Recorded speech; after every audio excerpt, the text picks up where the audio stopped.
Curling now enters the Sports Weekend spotlight.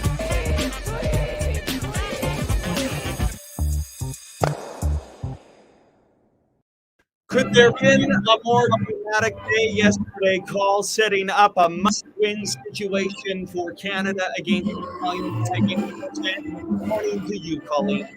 Wow, who would thought this would happen like this? And it's so kind of, in a weird way, complicated because, as everybody on Twitter's pointing out, how come Great Britain and Norway have already qualified? And we'll get into that later. But such a turn of events, so much drama yesterday is the word you like to use all the time, Devin. I kind of think going into that Australia game, one of the things for Canada, maybe some exhaustion after beating the Czech Republic in such a dramatic way. You might see you won't see it, but trust me, when you look at the time, 1 second left on the clock for Rachel to throw, that would have been maybe emotionally draining for both of them. Yeah. I mean, not to mention the fact that they didn't think they would have to play that game against Australia because of that drama as well. Call with Tally Gill of the Australian team. Yeah, it made it up and down for all of the curlers. As a matter of fact, listening to Martin Rios in the mix zone after, which is where we go down to do interviews, he came to the rink fully expecting to just come and do his last stone draw. They thought Australia was on the plane and on the way home based on what the Australian Olympic Committee told us as we take a look at Rachel yelling a hurry hard. So it caused some confusion for all the teams. And I would actually think for John Morris, having coached that Australian team leading up to these Olympic Games, he would have had a little bit of a gutted feeling until that very fast turn of events happened. All of a sudden, they hopped in a cab. The Australian team got here and were putting their shoes on in the hallway, didn't even get their gloves out of their suitcase that was packed. It was very dramatic for them. But for the Aussies, they turned that around and won both games yesterday because why? They were filled with gratitude and joy over the fact that they got to complete their Olympic cycle. So maybe there's a lot to be said for playing with gratitude and joy. Well, there certainly is. They had nothing to lose, and they've won Australia's first curling games at the Olympics, and they've really put Canada in a situation. It's simple. You have to win to advance, lose, and you are out of the Olympic competition because the tie-breaking scenario goes head-to-head. Canada loses that in a three-way tie with all the permutations because then it goes to a last stone draw. Make your draws, Colleen. Canada hasn't, and they would be eliminated in a tie scenario. Yeah, and Oscar Eriksson and Team Sweden are just sitting on that bubble, and they know it. And they are listening to them in the interview area last night. They were like, we're just going to go to bed. This is out of our control. We've got no hope, and we don't think Canada's going to lose in the next game. But that Italian team, Amos and Stefania, have been on fire. They play so well together. They have nothing to lose in this game. Their first place playoff spot is guaranteed. They could lose this game to Canada. They could win it. They're still going to play Canada later on tonight if Canada wins. So they get to go into this game a little like Australia, pretty loose, nothing to lose, just another game, whereas Canada, everything on the line. But what I will say is you have the chance to eliminate the Canadians and remove them from competition. I think that would be a lot of incentive. You know what? The Europeans, the rest of the world isn't that afraid of Canada. They look at everybody here as their equal. They're not looking at Canada as any better than Norway or Great Britain or Sweden if they get in. Gosh, the Czech Republic looked darn good in that game against Canada, right? Everybody here's good. Canada does not make people quake in their boots like the old days, although I'd be quaking in my boots if I was playing Johnny and Rachel. But here we go. It was an emotional day, but cool and calm under pressure in the booth. Bruce Rainey, Mike Harris, and Joanne Courtney, who watched all the drama of yesterday. Joanne, have you seen anything like what unfolded yesterday? That was wild. Also on two cameras here. Man, what a sequence of events yesterday. I was thinking about John and Rachel after that buzzer beater finish against the Czech Republic.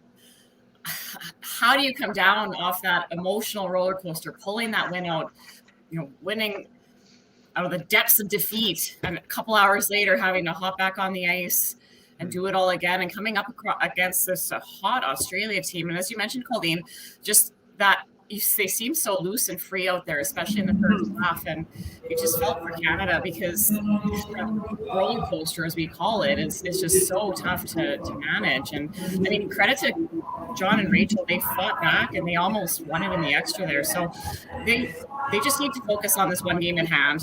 Like you said, win and you're in. It's in your control. They're both big game players. If we can see a strong start from them here tonight or today, tomorrow, what day is it? I don't know. They're going to be in the mix here. They practiced after their last draw, so they should have a good handle on what their rocks are doing. And I think we're in for a really good game tonight. I mean, I saw them here practicing after the game, and I know I was talking to Joanne and Mike on our little, whatever we call it, video conference. And we had video conference without you, Bruce. And I thought practicing last night, well, you want to get to know the rocks. I kind of thought sleep was the most important thing, because I think that was an emotionally draining day for Team Canada yesterday. But anyhow, out they practiced. I think they were the only team here practicing. And I don't know. Sometimes I think the best. This is 3 games in 18 hours, Mike. That's this is now their 4th. It's a lot. Yeah, it is. I think the nice thing is that they did practice. I'm happy that John was, because when you've listened to John all week long, in particular, he's right from the first rock of the first game, he was talking about rocks. And that's always been a kind of like you said, any type of doubt really doesn't bode well for any type of shot making. So I think John just needed to get it into his head what the rocks are doing. And the fact that he was out there matching them himself. Remember, Mark Kennedy and Scott Pfeiffer have been the rock matchers in the evening, late in the evening. John said, listen, I'm doing this as myself. This is for this last game for the playoffs. He wants to be sure of what he's dealing with. And I think that's a great sign for Team Canada, that they should have a good handle. And whether or not they're better or worse than Mark or Scott would have told him, the important part is that John did it himself, and that alone will help him a lot with his attitude, and we talked about all the time their communication, that type of stuff. So I like the fact that they stayed out there and did the work, and they've left no stone unturned, so to speak. I wanted to go to bed. Brucey, morning. Hey, morning, Colleen. Yeah, what a couple of games. Amazing stuff. I will say this: if this is a must-win game, you win this game, you have a chance to play for a medal at the Olympics. I cannot think of 2 more competitive people who can dig down and find stuff better than Holman and Morris. So, and one thing about this, as you all know, we are committed to impartiality and neutrality at CBC. So I'm not going to let you know who I'm pulling for tonight, but I will say this, Devin, I hope you can see this. Whenever I'm watching a sport event and I have a team or a player that I want to see do well, I pop on my Muhammad Ali shirt, my favorite athlete of all time, with my favorite quotation of all time, impossible is nothing. So I'm not going to tell you which team that's for or who I'm pulling for, because that's not what we do. We're very neutral, but I'll let you infer. It's going to be a lot of fun. I never liked multiple choice in high school where it could be B or D. I wanted to know. And so there's no multiple choice tonight. You win, you stay. It's really simple, and it's going to be incredibly fun to call. Outstanding. That is the energy we needed on this broadcast here tonight. We're awake now. Nothing. Joanne, you have played in these winner-take-all scenarios with your skip before. What allows Rachel Holman to bring her best when it matters most? Oh. You're not hearing you. Mute. I did it again. It's because we echo. We're so close to each other through this plexiglass. As Bruce said, it's simple.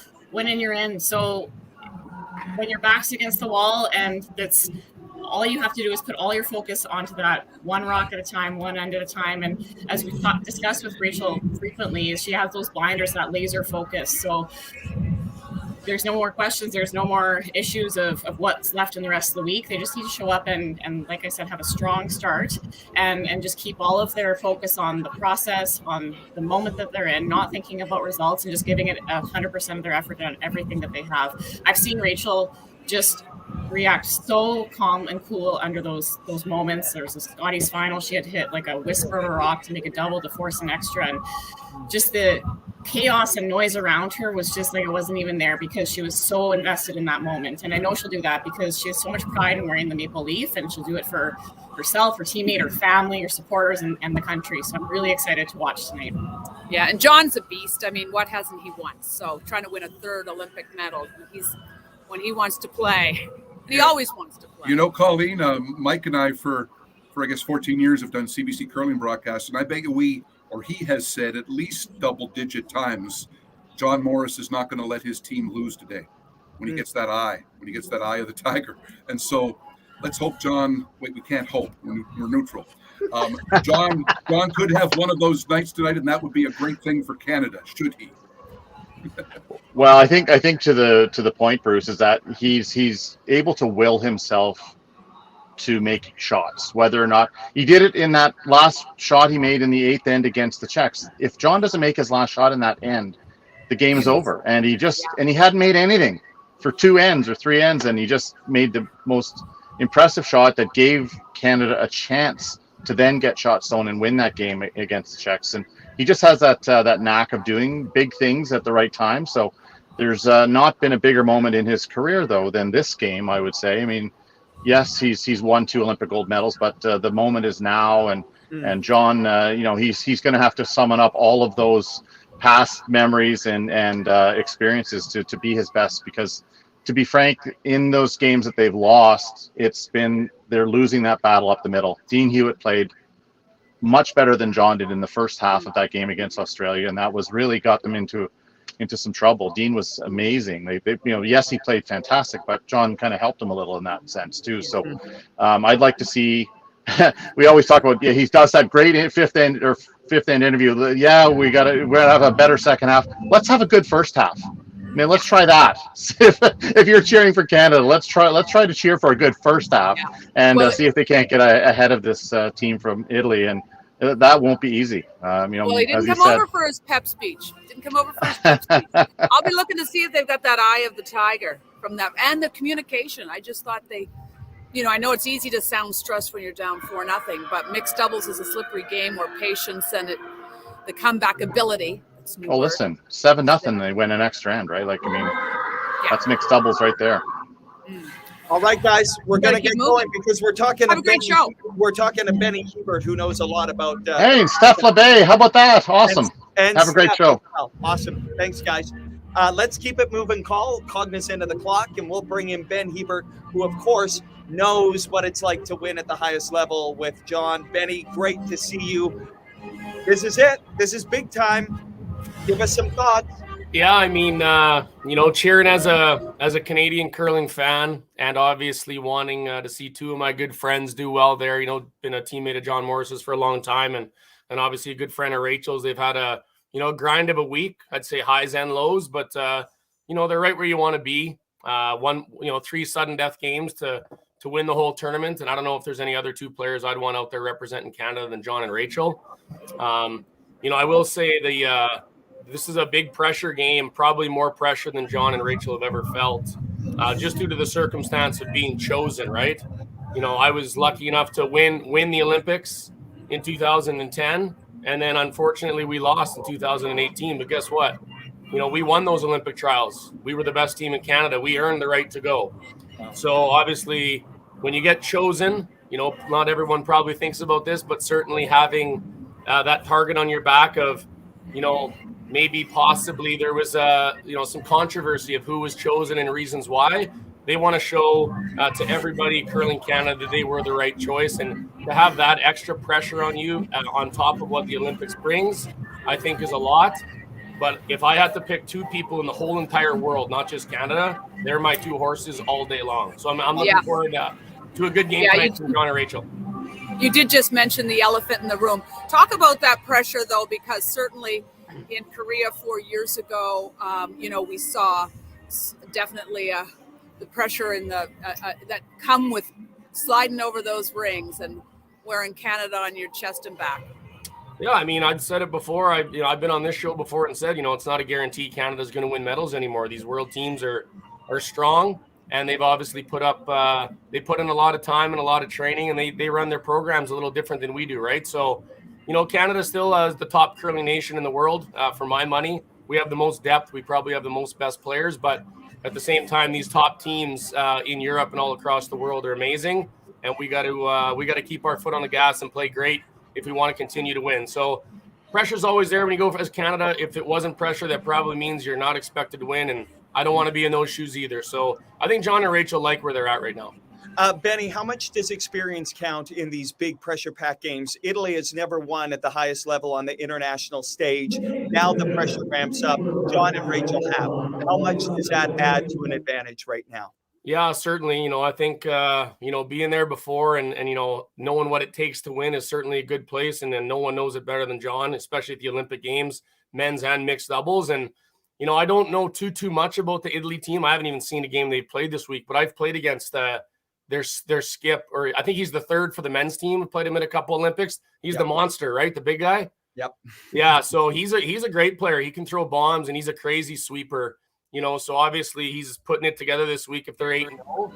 But if you think that going into tonight's game, he's not going to be feeling a little bit of extra action going up against arguably the best curler of all time, John Morris, and one of our other best curlers on the women's side, Rachel Holman, he's going to be feeling that in the Maple Leaf. And I think that if they win, they got to play him again. I know where I'm putting my money tonight, guys. Not even close. Very good. Listen, I don't know what day it is, but did you play that outdoor big frozen pond curling game? It's amazing. In Regina? Yeah, we played it yesterday. I'm still in Regina actually right now. As you see, I'm in my in-laws' basement. I got the Scotties on here, and I'm about to watch John and Rach. But yeah, we played an outdoor classic for Curling Day in Canada against Dunstone. It was an amazing scene, something I've never got to do. And I said to the people yesterday, there's not a lot of things in curling these days that I haven't done that you get to go do that is new. So I felt like a rookie out there. We played on some natural ice. We made 0 shots. We had a ton of fun. It was crazy. It was beautiful weather in my hometown, which you normally don't get in early February. I had tons of friends and family in the curling community that I grew up here with out supporting, and it was awesome to see everybody. We had a great day. Well, and a shout out to Regina, of course, because we'll be excited to watch Regina own Mark McMorris compete for a medal tonight as well in snowboarding. Can we bring in another Olympic champion and have a little bit of a house party here, Ben? Who is it? It's the superstar. The superstar is here, and the newest curling expert. Let's actually watch a quick little video because Steph is bang on. Let's watch her commentary right now. I just don't understand why you wouldn't throw a guard. I just don't understand why you wouldn't throw a guard. Why not the That's so guard? good. How are you, Steph? Great to see you. You are ready. I'm retired. I'm nervous. I'm ready for this. Oh my God. Listen, were you a curling fan before these Olympics, or is this a brand new thing for you?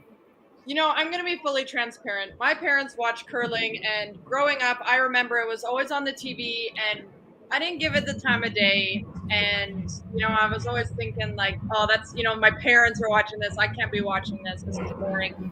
I am so into it. Like watching this, it's like, I'm hooked. The communication, I absolutely love that you can, I love the sound system of this and that you can hear every word they're saying. It's such a unique piece to sport. And hearing that, I mean, I'm into it. I'm sitting there middle of the night watching these games, and it's amazing. Benny, jump in. How good does that feel to hear? And I know you would have been watching like the rest of all of us when Steph, the National Minister of Defense, of course, brought it home for us. Oh, yeah. Well, Steph knows I'm a fan of her. She was nice enough to come on our little show a week after they won. So we got to chat about all her success and bringing home the gold there in her last Olympics. But I'm happy to hear she's diving into the curling and she's enjoying it a little bit and giving our sport a little bit of a credit as well. But I do have to ask her straight up. She loves the communication and the mics that we wear. I get fined for that. I'm just letting you know. And I want to know if you'd like to wear a mic when you're playing in your competitive games at the Olympics. That'd be interesting. It would make me second guess a lot of the things I'm saying, that's for sure. Totally. I'd be open to it. I'm not gonna lie, there are times sometimes they'll mic players up for training for like social media purposes. And there's times I'll like lean over to a player and I'll like chirp someone or something. And then in my head, I'm like, oh shit, what if they're mic'd up? Steph, that Ben with the mics is still a wild man, okay? You never know what's going to happen. We'll mic up when we go out and curl. When I go out and try curling, we'll mic me up and we'll see what happens. I told Steph she's loving it. When Johnny gets back to Canmore, we're going to we'll take him out for a little clinic and see how they do on the ice. We'll be there. The cameras will be rolling. We'll go live with that curling show, do a pregame show for that. We'll call play-by-play. Yeah, play-by-play too. What advice do you have in this pressure-packed moment for Canada where they've got to win? What were the words you would like to hear in the locker room or to yourself? How do you stay in the moment? Yeah, honestly, like it makes me remember our gold final against Sweden. Like going into that game, Sweden was undefeated. They were playing phenomenally. They had been dominant throughout the entire Olympic tournament. And for us, it was just focusing on ourselves. Like we know what we can bring to the table and we know what we're good at. And the more we put focus on what the other team does, the more it's going to take away from what we can do. So just focus on yourselves. We know you guys are the best curlers in the world, and we can't wait to see you guys shine. We're going to continue this conversation with Steph. Benny, before we let you go, can we get a prediction? Because you said where you're going to put your money, but prediction, because we could have two games within 12 hours, this game tonight, and then a semifinal tomorrow morning at 7 a.m. Eastern time. Well, I'm going back-to-back Canadian wins. I mean, he's on my team. I got to go play the Brier with him in 3 weeks. Okay? So back-to-back Canadian wins, and they're going to get to the final. Gold would be amazing. Silver would be amazing. I'm praying for him tonight. And, I'm expecting big things. We got two horses running for us tonight. Johnny always says when I'm playing, he's always like, we got one horse left, and he's lame. But we don't got a lame horse tonight. We got the good guy going. So I'll be cheering. Great stuff, Benny. Thanks for doing this. Enjoy the game. And you guys. And Steph, that beer looks so good. I got beer envy right now because of coffee. It's pretty tasty. Yeah. Steph, you have just leaned into this. You have the Canadian colors on, and of course, you recently had talked about your upcoming retirement. What is life like for you these days? Ooh, it's a brilliant feeling of like being able to create my own schedule. Being on someone else's schedule for the past 25 years of my life, it's so nice to wake up and like be able to choose what I want to do today. Training, like whatever it is, I could just do what I want. If I feel like taking a day off, I could do it. If I feel like having some beers and cheering on Olympics at all hours of the night, I can do that. Screw up my sleep, it doesn't even matter anymore. I love it. It's been such a relaxing time, and the feedback I've received and the overwhelming like messages of support have been truly wonderful, and I'm just so grateful to be Canadian and to have so many incredible fans. Well, you made us all proud for sure. Okay, go do all the lucky stuff you got to do pre-game. Okay, you got your color, your jersey, sit in the same chair, have the beer, enjoy it. And you obviously, we don't need to ask predictions, do we, Steph? We know, of course, we're supposed to be neutral, but you're calling the dub? Going for the dub? I'm going for the dub, yeah. I actually have one question. This is the naive new curling fan that I am. Is there any way to get no points in an end? Call? I didn't hear the question because the question was, is there any way to get no points? So a blank end, and tell us the difference, Paul. A blank end, unlike four-person curling, the blank end really penalizes you because you lose the hammer in the next end. So nobody wants to blank, and you'll see people all of a sudden do a certain strategy just based on the fact they see that the blank is coming, and they'll gamble, and rather than hit over here, they'll come around. Blanks are bad. You got to take your point because you don't want to lose that last rock. Well, depending on the end, I guess.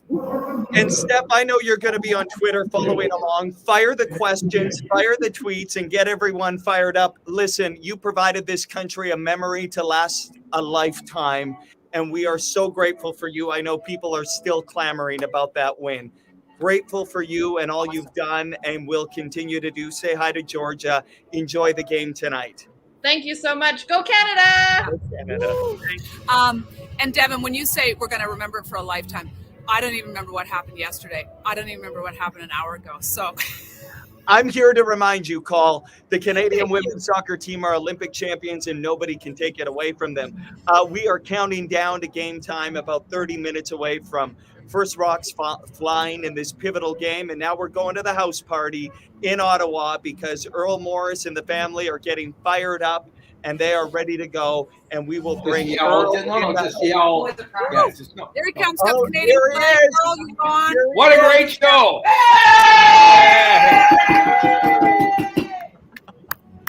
We're ready to go, I'll tell you. Oh my God. Are you nervous? A little bit, but I can hardly wait. I mean, it's really good to be nervous, isn't it? They're ready to go, and who would you rather have as your horses than these two talented people? I feel that there's a lot of pressure on the Italians. They're overachieving as far as I can see, and I think as they get closer to the big prize, they're going, holy crap, what's this all about? Whereas I think our guys, they've been here before. I think both of them are very good under pressure, like you wouldn't believe. We've seen that a whole bunch of times this week. So I can hardly wait to get started, except, of course, like everybody else, we're going on about 3 hours sleep because of all the games we've been watching. That's interesting. You think Italy's going to get tighter as, now that they're getting ready to be in the playoffs, whereas they seem so loose to me. They seem like they're just out there going through the motions with no pressure of an entire nation. Nobody in Italy is expecting this, let's face it. Does that help them a little bit? I don't think so, not at this point. I think a couple of things happen. They're in, so it's not like they have to be laser focused or laser relaxed. Maybe they won't be focusing very well, make a few more mistakes. And also they have to be aware of where they're at, and they probably are looking in the mirror saying, oh my God, we're in the Olympic finals. We've got a shot at winning a medal. I think you can't get away from that thought. Whereas for John and Rachel, they still have to get there, and they want to get there, and they'll be ready to go. Earl, who's all there? Who's all ready to get rocking on a Sunday night? Okay.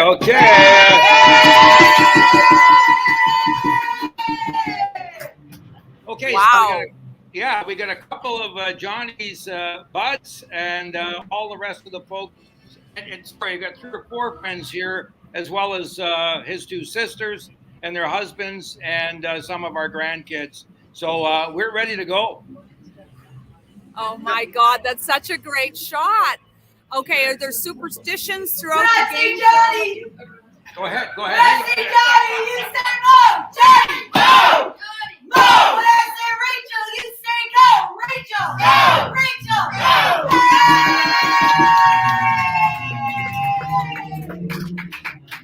That's so nice. I'm just, for your family, I'm just looking out to see if they're here yet. Yeah, right in front of me there's Rachel doing the leg kicks. I see that. John was just opening up those hips. Oh yeah, well then they're ready to go. They're ready. That's awesome. Yeah. How proud are you of them? And what advice, if you were coaching them, would you give?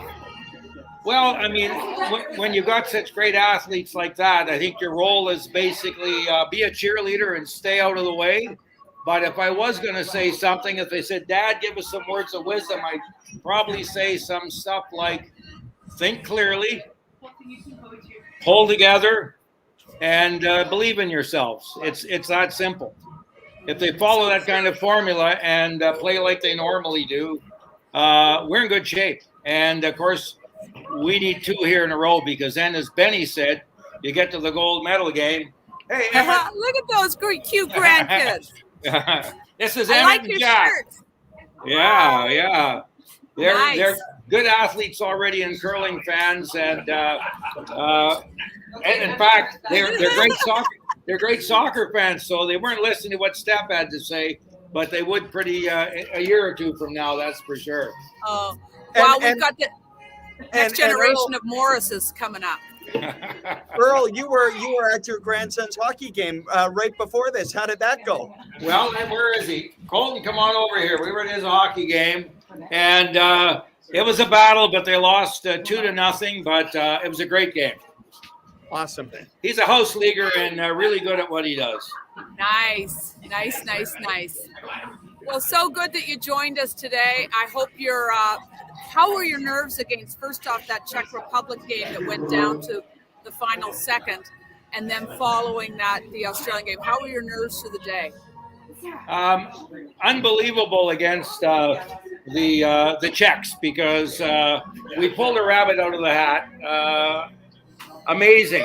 And I think, as Mike said, John made a great last shot in the last end, and then Rachel finished it off to allow us to get the steal. And if they have to do that today, that's fine. They'll do it again. And in the game against Australia, it was a funny game, obviously, because 7-0 and then whoops, 8-8, and a lot of emotions in the game. But we're staying the course, we believe, and I'm really, really confident they're going to have a great game. And if they have a great game, then we'll let the winning take care of itself. That's outstanding, Earl. Can we have the house party and all of you guys on again if this thing keeps going? Goodbye. Absolutely. If this thing keeps going, we'll have another house party for sure. Give us an.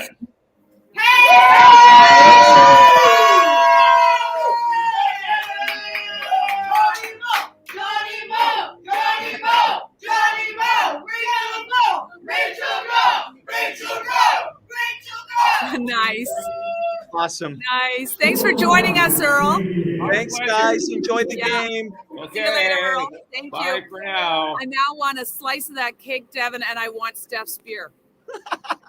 That's what I want. Okay. Oh, a lot of good vibes, Paul. A lot of good better. vibes. Yep. Yeah. Any last thoughts? Because we're Well, less than 30 minutes away from game time. I think, and Rachel and John are having their practice as we speak, and I think if they can get a good last stone draw here and have hammer, there's Scott Pfeiffer sweeping, Rachel throwing over the Olympic rings, and John in the hack. They look awake, they look ready, and I think just talking to everybody this morning on that curling show and getting all of the different opinions from everybody and just how much the experience of Canada is going to play in, that they've been in this situation before. And I know this is probably a full turnaround of what I said at the beginning, that Italy's loose and they'll go out and play like Australia, loose as a goose. But I feel good, especially what Mike said about that John took the time to match the rocks last night, where I was thinking, go home, go to bed. Get your sleep. You must be exhausted. But he's going to be comfortable with the rocks, because you have heard him, with the benefit of curling with the wireless mics, you've heard him talking about the rocks. Oh, that one's heavier, that spot's heavier, this is that, or that was ran a little straighter. That he's going to be comfortable with those 3 rocks he chose. 3, 4, 3. 3 rocks. It's simple, like we said, to start. What do you like to say? Actually, Johnny Moe actually stole your line the other day when he said "buckle up." He said Buckle up. That's Devin's. Devin's an influencer. We're all using drama and buckle up now. Okay, That's buddy. all right. That's all right. Buckle up, sports fans. We are 27 minutes away from first rocks in this pivotal must-win game, Canada versus Italy. You can watch it on CBC Gem, and we are going to get ready. And, of course, a Canadian win means they're back on the ice in the semifinal at 7 a.m. Eastern time, 8 o'clock. Or tonight for me. Your time tonight, call. Yeah, Your time awesome. tonight. So let's hope that at this time tomorrow, we're teeing up a gold medal game. Yeah, no kidding. We'll just cross everything, cross your fingers, cross your toes, cross your eyes. Because for as neutral as Bruce Rainey pretends to be. Yeah, really. Totally neutral. Wow. Okay, curling fans, enjoy. We'll talk to you at this time tomorrow night, and perhaps we'll be talking about a Canadian team getting ready for the gold medal game. Enjoy it. And yes, thanks for joining us, everybody. And thanks, producer Soph. See you later. See you. Nervous.